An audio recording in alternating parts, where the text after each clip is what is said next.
지난주에는 제가 목동교회를 다녀왔습니다. 한 주 여러분과 뵙지를 못하니까 한 달 만에 뵙는 같은 그런 느낌입니다. 다시 만나서 반갑고요. 또 여러분의 삶 가운데 주님이 늘 함께 하시기를 소망합니다.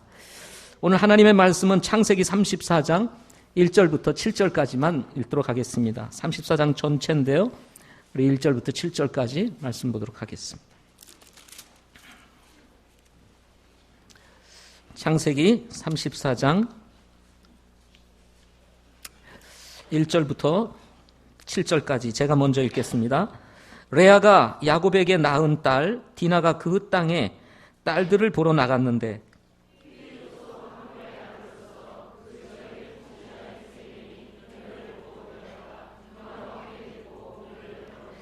그의 혼이 야곱의 딸 디나에게 굳게 붙어 그가 그 소녀를 사랑하며 그 소녀에게 친절히 말하더라.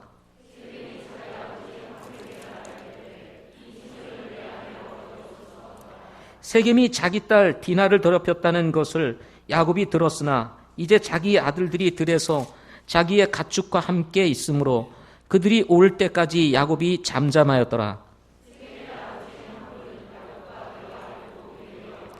야곱의 아들들은 그 소식을 듣고 들에서 돌아왔더라. 그 사람들이 비탄에 잠겨 심히 노하였으니 이는 세겜이 야곱의 딸과 함께 누움으로 이스라엘 안에서 어리석은 일 곧 마땅히 하지 말아야 할 일을 행하였기 때문이더라.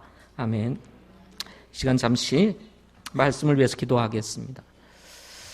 좋으신 하나님, 오늘도 저희들을 예배 가운데로 불러주시고 찬양과 기도로 하나님께 영광 돌리며 겸손히 마음의 길을 열고 주님의 말씀을 들을 수 있는 이 복된 시간 주시니 감사합니다.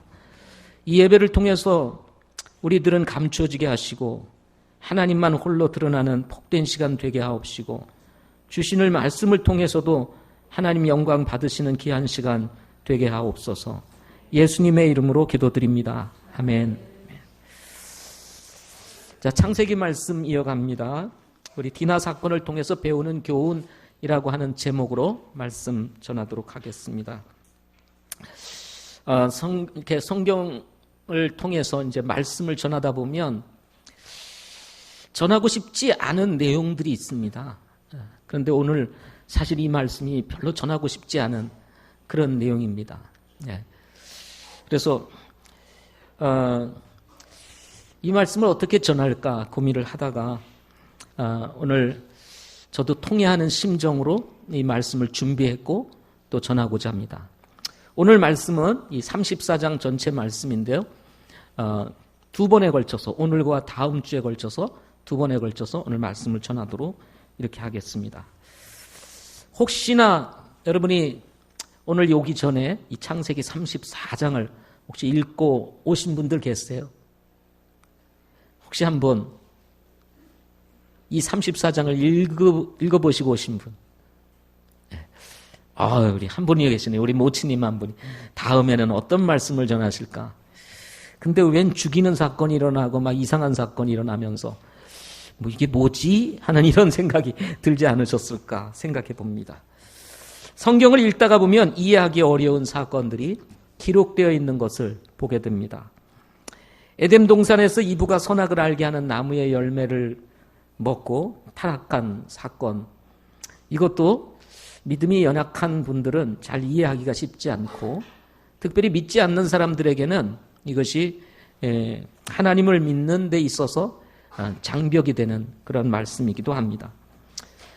창세기 6장에 가면 경건한 자손들이 세속화되는 과정에서 하나님의 심판으로 이어지는 노아 홍수 사건도 너무나 크고 엄청난 사건이기 때문에 과연 하나님이 어떻게 이렇게 할 수 있을까라고 하는 질문을 던지게 됩니다.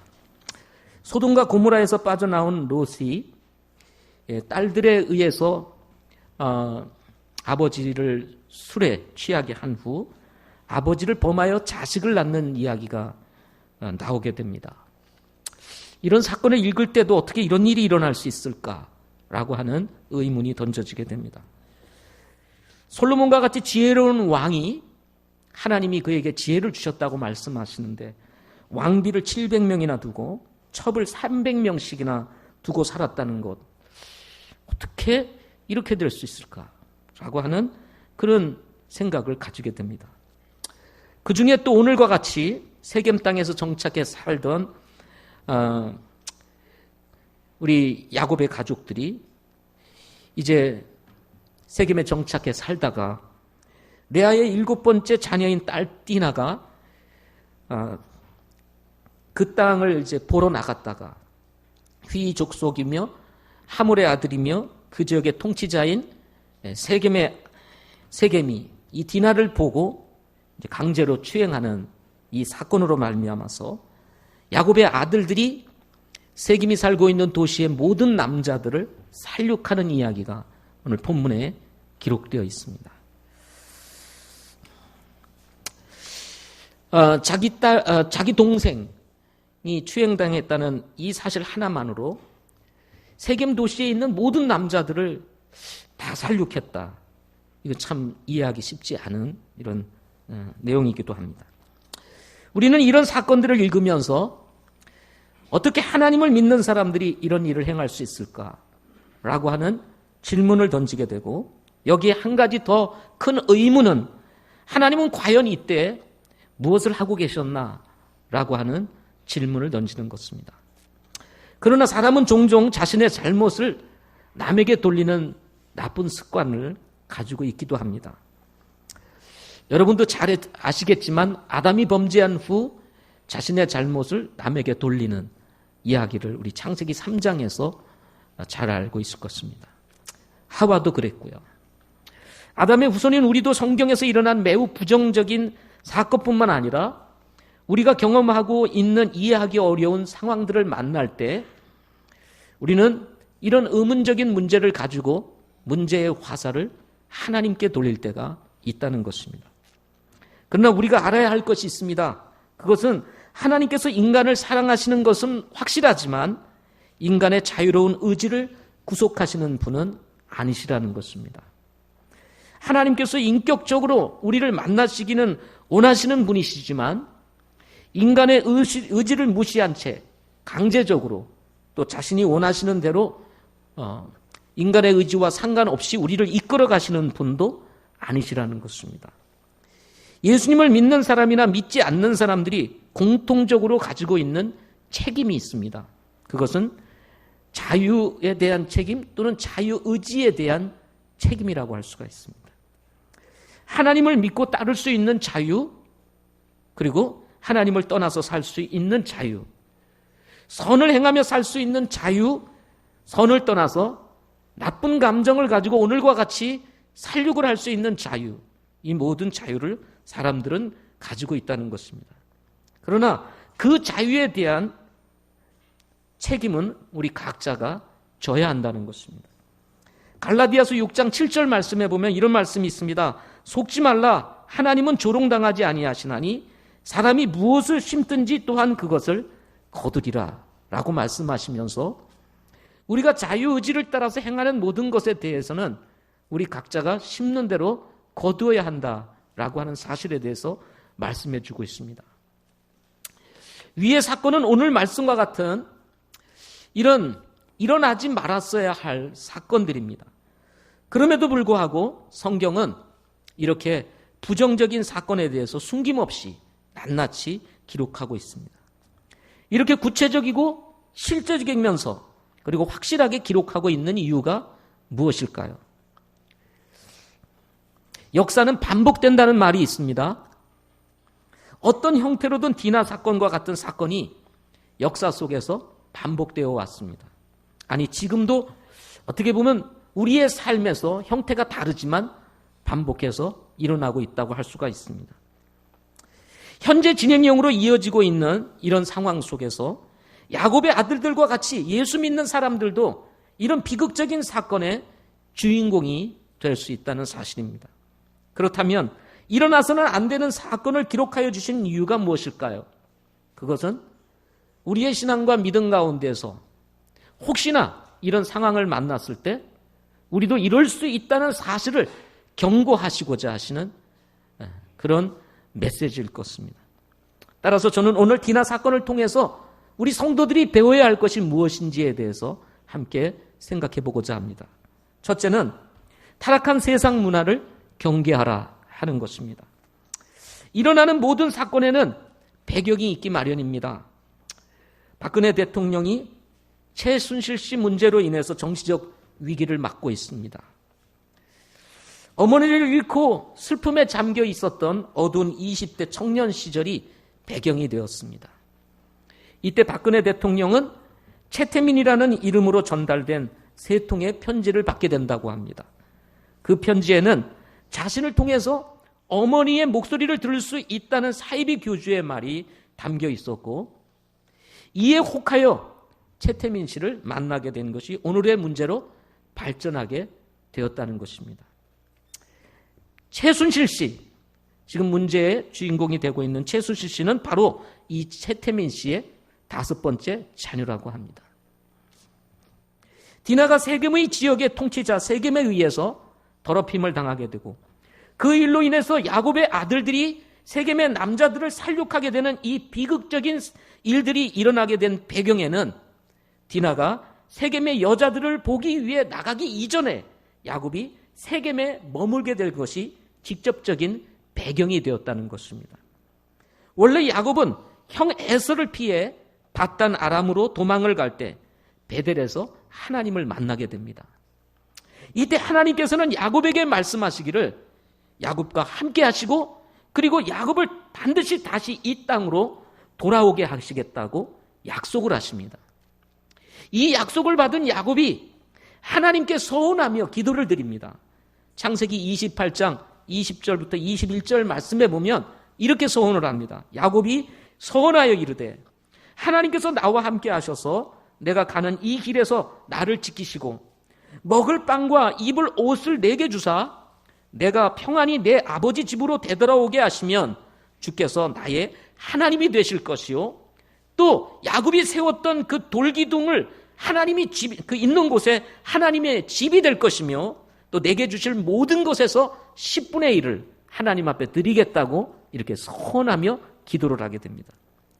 그러나 야곱은 자신이 하나님께 약속한 대로 아버지 이삭이 있는 헤브론으로 가지 않고 숫곳에 머물며 자기를 위해 집을 짓고 또 자기를 위해 가축의 우리를 지었다는 말씀이 창세기 33장 17절에 나오고 있습니다. 물론 야곱이 야복나루에서 신적인 사람과 싸우는 과정에서 다친 것이 문제가 되기도 했고, 또 지난날 이 라반과 함께 있으면서 그 참 심신이 고달팠던 상황을 뒤로하고 좀 쉬고 싶은 마음이 있었을 것이라고 하는 것은 우리가 이해할 수 있는 내용이기도 합니다. 그러나 하나님의 인도하심과 보호하심을 통해서 에서와 평화로운 만남과 화해를 이루게 되었다는 이 놀라운 사실을 뒤로한 채 자신을 위해서 장막을 짓고 자신을 위해서 가축을 위한 우리를 짓고 숫곳에 머물렀다라고 하는 것은 야곱이 신앙적으로 매우 느슨해졌다라는 사실을 우리에게 말하고 있다는 것입니다.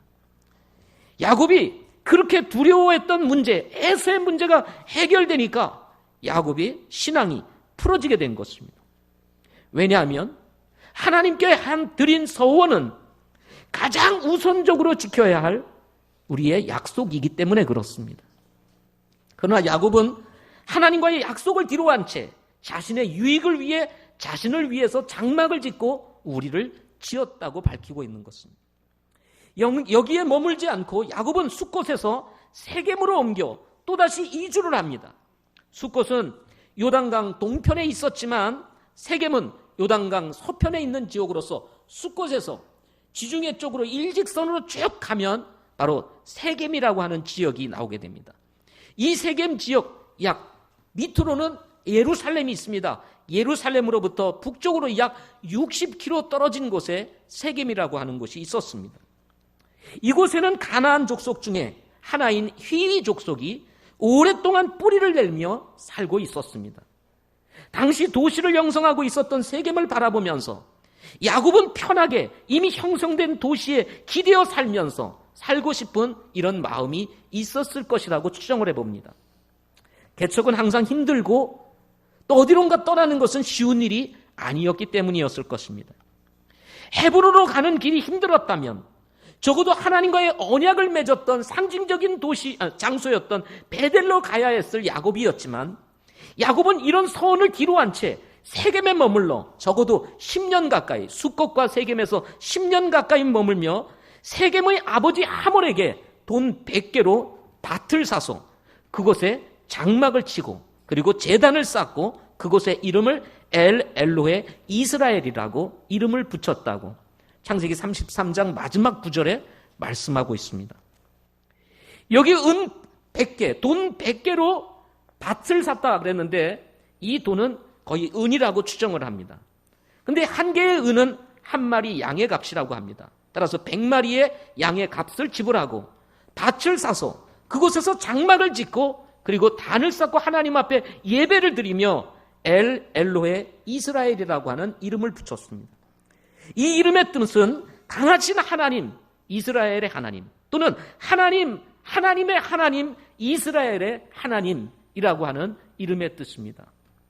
비록 야곱이 세겜에서 단을 쌓고 약복강에서 자신을 축복하신 하나님을 생각하며 세겜에서 하나님의 이름을 부르지만 자신이 베델에서 어떻게 하나님께 소원을 하였는지에 대해서는 지금 관심을 두고 있지 않았다는 것입니다. 결국 이런 배경 속에서 디나의 사건이 일어나게 된 것입니다. 예수님을 믿고 구원을 받아 변화가 된 성도들은 예수님을 주로 인정하고 더 이상 죄악된 세상에 머물지 않으며 주님과 함께 살겠다고 고백하며 약속한 사람들이라고 할 수가 있습니다. 그러나 종종 우리들은 구원을 받을 때 했던 믿음의 고백과 약속을 뒤로한 채 야곱과 같이 편하게 살고 싶은 마음에서 타락한 세상의 문화에 기대어 살고 싶은 마음을 우리는 가지고 있다는 것입니다. 성도들이 세상 문화로 인해서 더럽힘을 당하고 추악한 모습으로 전락하는 이유는 바로 이런 배경이 깔려 있기 때문이라는 것입니다.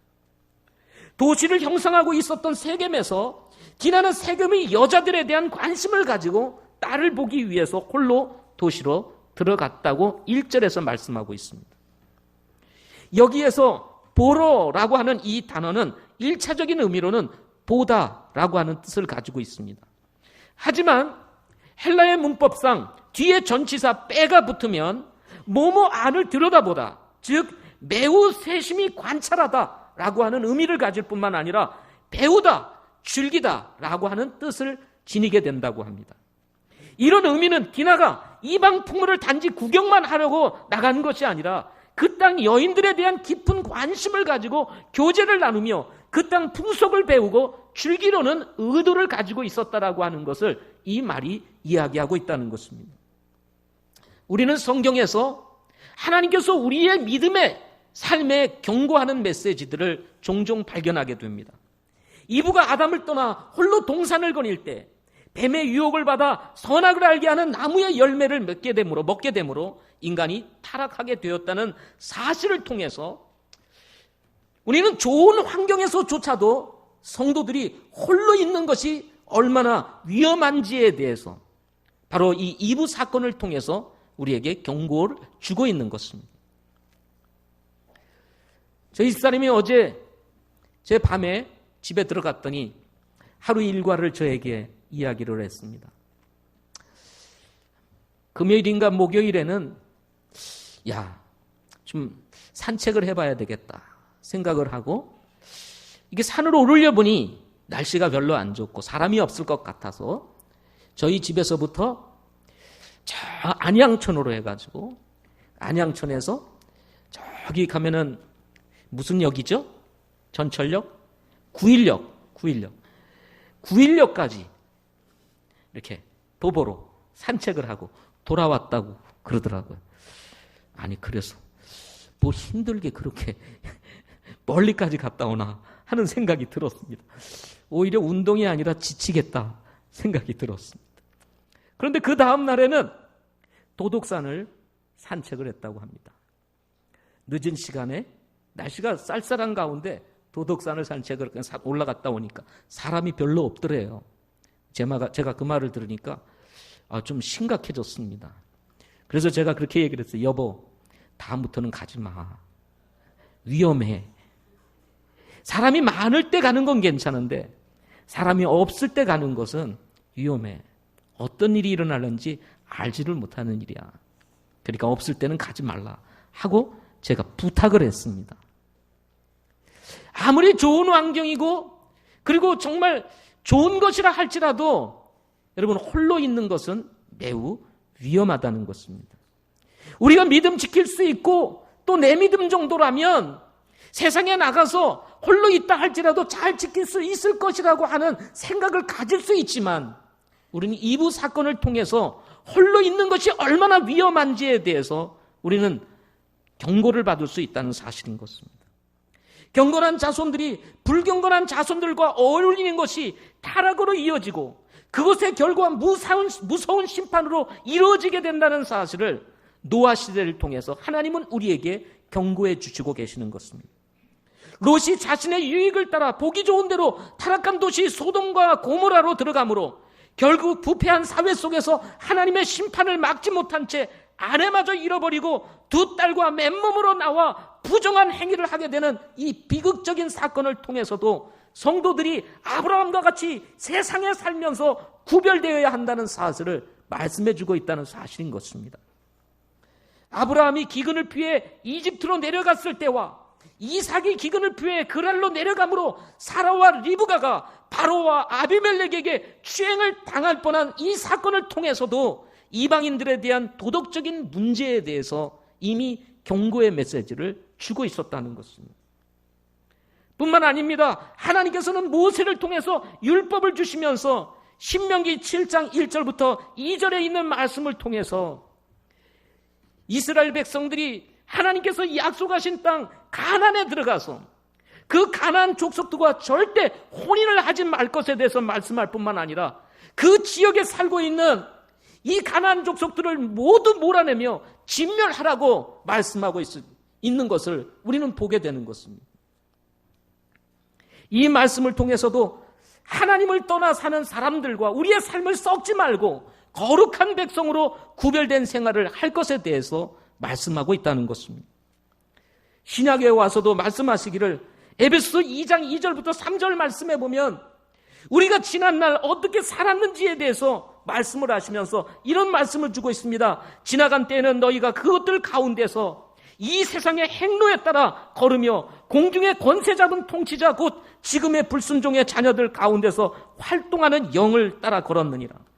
지나간 때에는 우리가 다 그들 가운데서 우리의 육신 안에서 생활하며 육신과 생각의 욕망을 이루어 다른 사람들과 같이 본래 진노의 자녀들이었으나 우리는 그분의 작품이요 그리스도 예수님 안에서 선한 행위를 하도록 창조된 자들이니라. 하나님께서 그 선한 행위를 미리 정하신 것은 우리가 그 행위 가운데서 걷게 하려 하심이라 라고 말씀하면서 예수 믿기 전 삶과 예수 믿고 난 이후의 삶이 달라져야 된다는 말씀을 우리에게 하고 있는 것입니다. 로마서 12장 2절 말씀에서는 너희가 이 세상에 동화되지 말고 오직 너희 생각을 새롭게 함으로 변화를 받아 하나님의 그 선하시고 받으실 만하며 완전하신 뜻이 무엇인지 입증하라 라고 말씀하고 있는 것입니다. 우리는 이 말씀을 통해서도 이 세상에 대한 우리 그리스도인들의 태도가 어떠해야 하는지에 대해서 밝혀주고 예수 믿는 사람들은 새롭게 함으로 변화를 받아 하나님의 선하시고 완전하신 뜻을 향해서 나가야 될 것에 대해서 말씀해주고 있다는 것입니다. 타락한 세상 문화에 관심을 가지고 기웃거리게 되면 우리도 더럽힘을 당할 수 있기 때문에 기웃거리지 말고 기웃거리지 말라고 하시는 경계의 말씀으로 우리에게 주고 있다는 것입니다. 세상은 우리가 원하는 의도대로 결코 우리를 내버려 두지를 않습니다. 우리는 사자와 같이 울부짖는 사탄이 타락한 세상 문화를 통해서 거룩한 성도들을 사로잡아 꼼짝 못하게 만들어 더럽히고 있다는 사실을 우리는 잘 알고 있습니다. 그러므로 기웃거리지 말라는 것입니다. 나오라는 것입니다.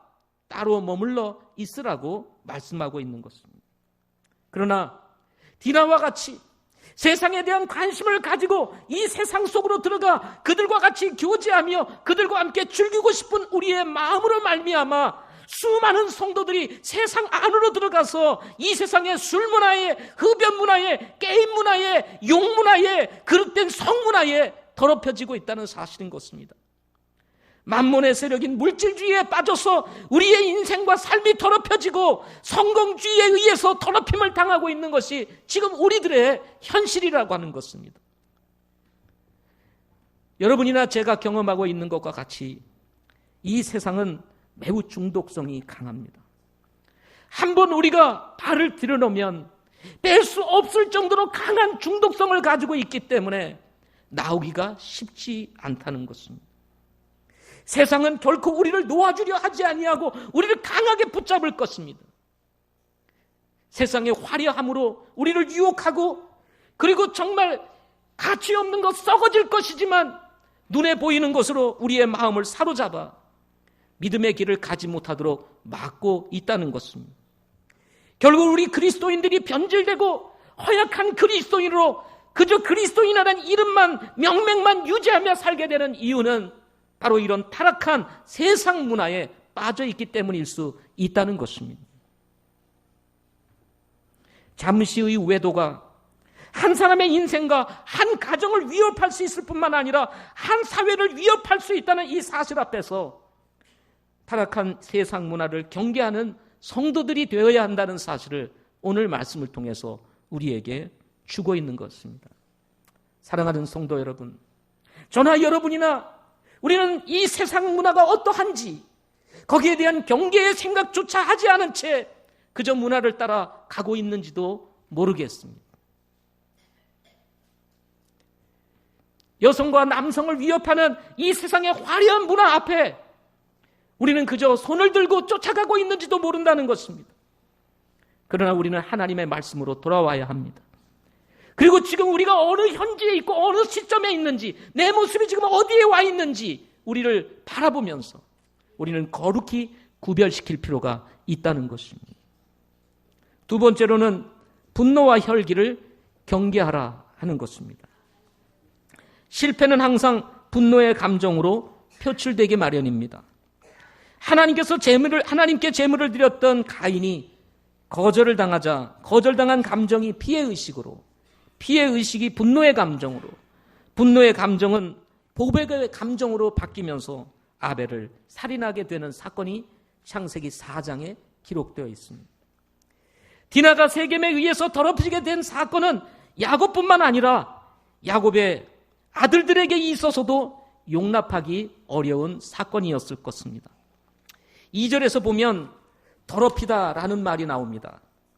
이 더럽힌이라는 이 단어는 그가 그녀를 천하게 하였다라고 하는 뜻입니다. 이는 주로 혼전관계나 여자를 강제로 욕보일 때 사용되는 단어로 학대하다 또는 괴롭히다라고 하는 뜻을 가지고 있다고 합니다. 이런 엄연한 범죄 행위였을 뿐만 아니라 하나님의 백성으로서 걸어가는 야곱의 가족에게 있어서는 치명적인 사건이 아닐 수 없었을 것입니다.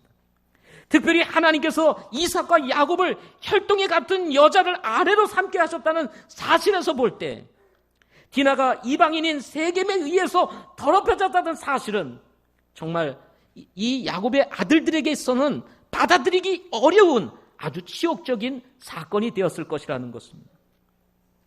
이런 비극적인 사건을 두고 야곱의 아들들에게서 일어나는 반응을 한번 보시기 바랍니다. 우리 7절을 한번 보겠습니다. 7절. 우리 같이 한번 읽어보겠습니다. 시작. 야곱의 아들들은 그 소식을 듣고 들에서 돌아왔더라.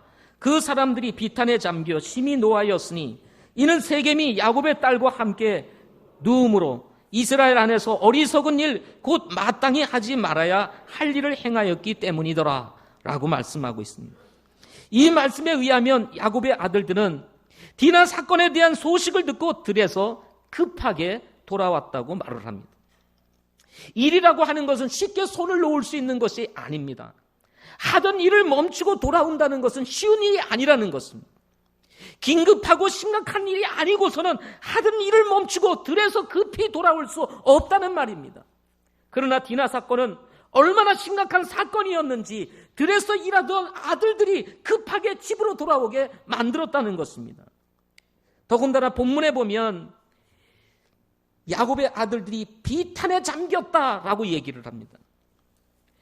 이 비탄에 잠겼다라고 하는 것은 마음에 지울 수 없는 앙금을 남기다라고 하는 뜻을 가지고 있습니다.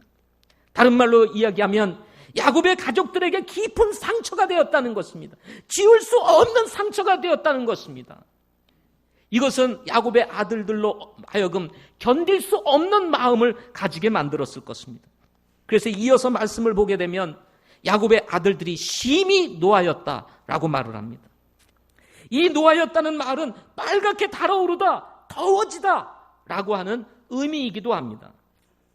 하나님께서 모세를 통해서 율법을 주시면서 말씀하시기를 나그네나 과부나 고아를 학대하지 말라고 말씀하십니다. 만일 어떤 식으로든 그들을 괴롭힘으로 말미암아 그 과부들과 고아들이 하나님께 부르짖으면 하나님께서 반드시 응답하시겠다고 말씀하시며 고아와 과부들을 괴롭히고 학대하는 자들에 대해서 출애굽기 22장 24절에 말하기를 내 진노가 맹렬함으로 내가 칼로 너희를 죽이리니 할 때 이 맹렬하다는 이 말이 바로 노하였다는 말과 같은 의미라는 것입니다. 남왕국 16대 왕이었던 요시야가 혼을 다하고 힘을 다하여 죽게 돌아섰음에도 불구하고 14대 왕이었던 므낫세의 범죄로 하나님께서 이스라엘을 심판하시겠다고 말씀하십니다. 유다를 심판하시겠다고 말씀하십니다. 열왕기하 23장 26절에서는 그럼에도 불구하고 주께서 유다를 향해 자신의 분노를 타오르게 하실 때 보이신 자신의 그 크고 맹렬한 진노에서 돌아서지 아니하셨으니 할 때에 그 분노를 타오르게 한다 할 때 그 타오르다는 뜻이 바로 이 단어 의미를 가지고 있는 것입니다. 이렇게 야곱의 아들들의 마음에는 그야말로 복수심으로 가득 찬 분노와 혈기로 타오르고 있었다는 것입니다.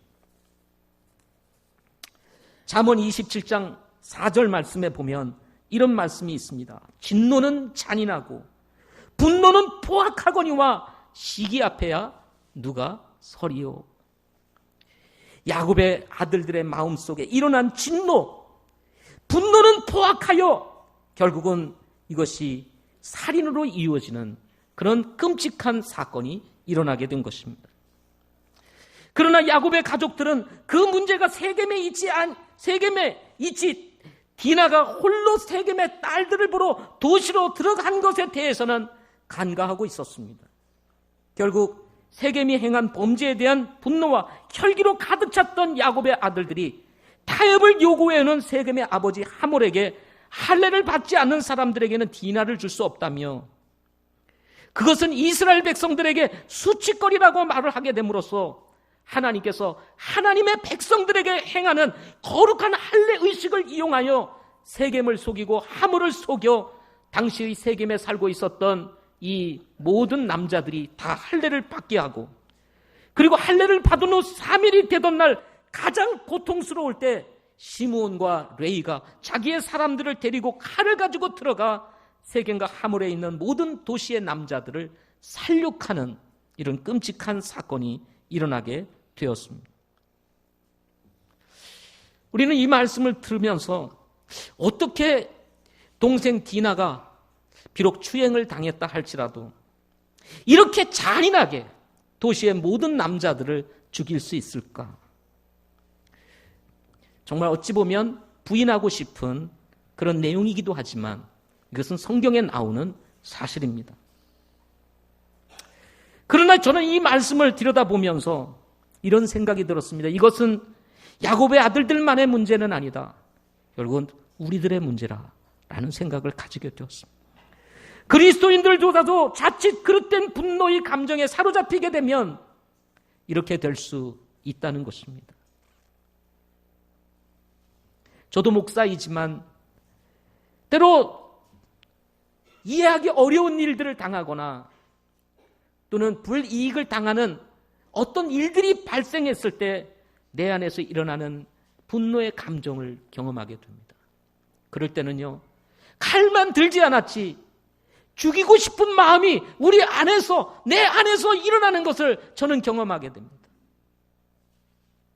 야곱의 아들들은 칼을 들고 도시로 들어갔지만 우리는 칼을 들지 않았을 뿐 우리의 마음에서 수없이 우리의 이웃을 또는 가까운 사람들을 죽이는 일들이 일어나고 있지 않습니까?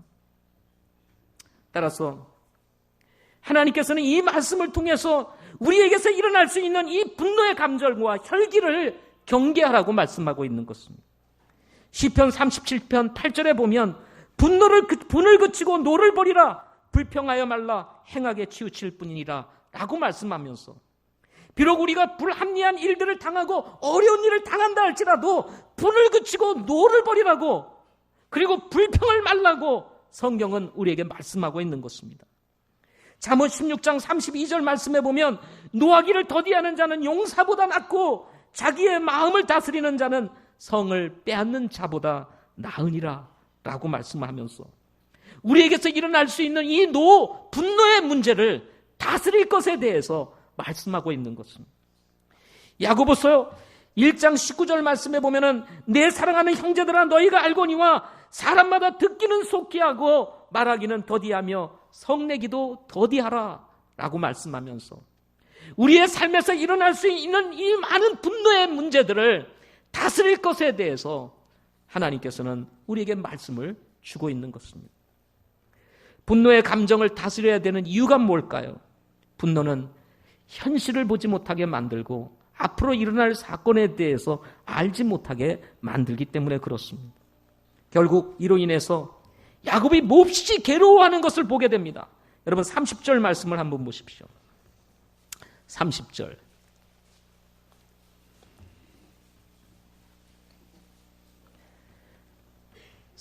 말씀 보겠습니다. 같이 읽겠습니다. 시작. 야곱이 시므온과 레위에게 이르되 너희가 나를 괴롭게 하여 나로 하여금 이 땅의 거주민들 가운데서 곧 가나안 족속과 브리스 족속 가운데서 악취를 내게 하였도다. 나는 수가 적은즉 그들이 나를 치려고 모여 나를 죽이리니 그리하면 나와 내 집이 멸망하리라. 야곱의 아들들의 이 살육 사건은 거꾸로 야곱의 가족을 향한 살육 사건으로 이어질 수 있다는 이 사실 앞에서 야곱은 몹시 괴로워하며 두려움에 빠져 있는 것을 보게 되는 것입니다. 디나 사건에 이어 자신의 아들들에 의해서 일어난 이 살육 사건은 결국 야곱의 안위와 야곱의 가족들의 안위를 염려해야 하는 이런 처지까지 이르게 되었다는 것입니다. 보복은 항상 보복을 남긴다는 이런 세상의 원칙에 따라서 이후에 보면은 히위 족속을 비롯해서 가나안에 살고 있었던 이 족속들과 이스라엘 백성들과 사이에는 끊임없는 전쟁이 이어지게 되는 것을 우리는 이스라엘의 역사를 통해서 보게 되는 것입니다. 그렇다면 이런 사건을 앞에 두고 성경은 우리에게 어떻게 말을 하고 있을까요? 야곱의 아들들은 야곱이 탄식하며 괴로워할 때 야곱에게 이렇게 말합니다. 31절 말씀을 보십시오. 31절. 야곱에게 이렇게 얘기를 해요. 같이 읽어보겠습니다. 31절. 시작. 그들이 이르되 그가 창녀를 대하듯 우리의 누이를 대하여야 하리까? 예, 맞는 이야기입니다. 그러면 디나를 창녀를 대하듯 우리 누이를 대하는 것을 보고 가만히 있어야 되겠느냐 하는 것입니다. 우리가 다 하고만 있어야 하느냐 하는 것입니다. 우리를 더럽히는 저 이방인들을 가만히 보고만 있어야 되느냐 하는 것입니다. 야곱의 아들들은 자신들이 행한 일에 대한 정당성을 자신의 아버지 야곱에게 이야기를 합니다. 그렇다면 성경은 어떻게 말하고 있을까요? 로마서 12장 17절부터 21절 말씀에 보면 아무에게도 악을 악으로 갚지 말고 모든 사람의 눈앞에서 정직한 일을 예비하라. 가능하다면 너희가 할 수 있는 대로 모든 사람과 화평하게 지내라. 극진히 사랑하는 자들아, 너희 스스로 원수를 갚지 말고 도리어 진노하심에 맡기라. 기록된 바 원수 갚는 일은 내 것이니 내가 갚으리라. 주가 말하노라 하였느니라. 그러므로 내 원수가 줄이거든 그를 먹이고 그가 목마르거든 그에게 마실 것을 주라. 그리함으로 내가 그의 머리 위에 불타는 숯을 쌓으리라. 악에게 지지 말고 도리어 선으로 악을 이기라 하고 말씀하고 있습니다. 우리는 이 말씀을 들을 때에 마음에 엄청난 부담을 느끼게 됩니다. 악을 악으로 갚지 아니하고 선으로 갚을 수 있는 우리의 감정이 가능할까라고 하는 부담입니다. 내가 힘들고 어려운데 내 안에서 일어나는 감정을 어떻게 이것을 잠재울 수 있을까? 우리는 작은 감정에도 그 감정을 이기지 못한 채 폭발하는 경우들이 많은데, 디나 사건과 같은 이런 엄청난 사건이 일어났을 때 과연 우리는 우리에게서 일어나는 이 분노의 감정을 감출 수 있을까? 그러나 성경은 악에게 지지 말고 도리어 선을 악으로 이기라, 선으로 악을 이기라 라고 말씀하고 있다는 것입니다. 왕의 복음을 기록했던 마태는 우리 주님의 말씀을 기록하여 이렇게 우리에게 전해줍니다. 마태복음 5장 11절 12절 말씀에 보면, 나로 인해 사람들이 너희를 욕하고 핍박하며 대적하여 거짓으로 온갖 종류의 악한 것을 말할 때에 너희에게 복이 있으리니 기뻐하고 크게 즐거워하라. 하늘에서 너희 보상이 크니라. 그들이 너희 전에 있던 대언자들을 이같이 핍박하였느니라. 이해하기 쉽지 않은 말씀과 같이 들릴 수가 있습니다. 괴롭히고 핍박하고 우리를 대적함으로 인해서 찾아오는 수많은 불리한 상황들을 어찌 감수하며 그들을 향하여 잠잠해야 하는가라고 하는 것이 우리 생각일 수 있습니다. 그러나 성경은 뭐라고 말을 합니까?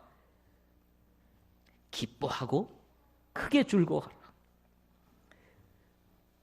하늘에서 너희의 보상이 클 것이다.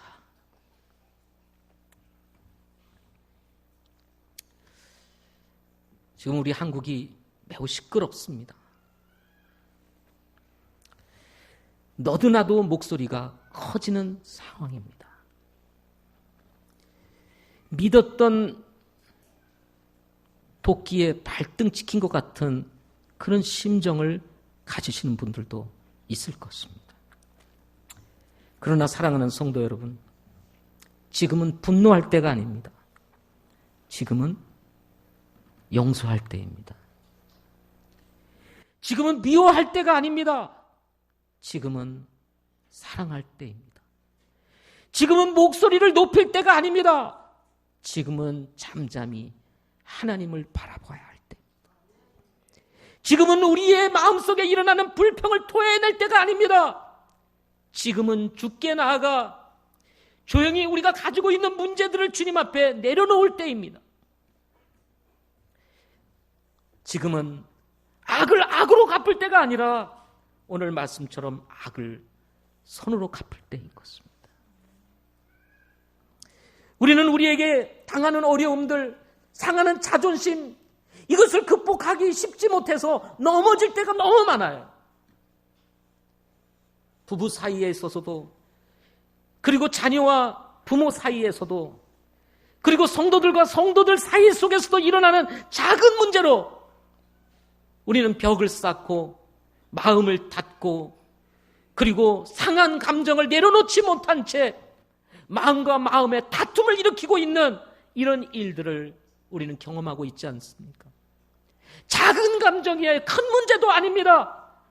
뒤돌아보면 아무것도 아닌 문제들로 인해서 감정에 휩싸여 서로의 관계를 등 돌린 채 우리가 서먹하게 살고 있는 일들이 얼마나 많이 있냐. 1948년 10월 25일은 여순의 반란이 일어난 날입니다.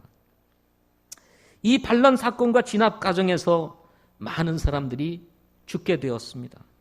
이때 여순 애양원에서 사역을 하던 손양원 목사님에게 두 아들이 있었는데 동인과 동신이라고 하는 아들이 있었습니다.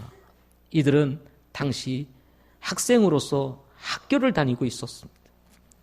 그런데 여순 반란 사건과 함께 학생들 사이 속에서도 여러 가지 분란이 일어나고 반란이 일어나면서 당시에 안재선이라고 하는 학생에 의해서 이 손양원 목사님의 두 아들이 사망을 하게 됩니다. 반란이 진행되는 과정에서 이 안재선 학생이 살인사건으로 연루되어 잡히게 되고, 그 학생에 의해서 손양원 목사의 두 아들이 죽게 되었다는 사실을 손 목사님이 알게 되십니다. 이 사실을 알게 된 목사님은 당시 계엄 사령관에게 찾아가서 다음과 같이 요청을 했다고 합니다.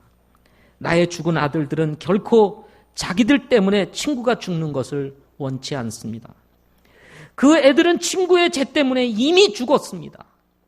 만일 이 학생을 죽인다면 그것은 동인과 동신의 죽음을 값없이 만드는 것입니다. 라고 말을 하면서 안재선 학생의 석방을 강력히 요청을 했다고 합니다. 손양원 목사의 간청은 결국 받아들여지게 되었고 안재선 학생이 풀려나게 되었다고 합니다. 죽음의 위기에서 풀려났던 이 안재선 학생을 손양원 목사님은 자신의 양아들로 삼았고 성을 바꾸어서 손재선이라 이름을 바꾸고 그가 계속해서 공부를 할 수 있도록 부산에 있었던 고려 성경 고등학교에 그를 보내었다고 합니다.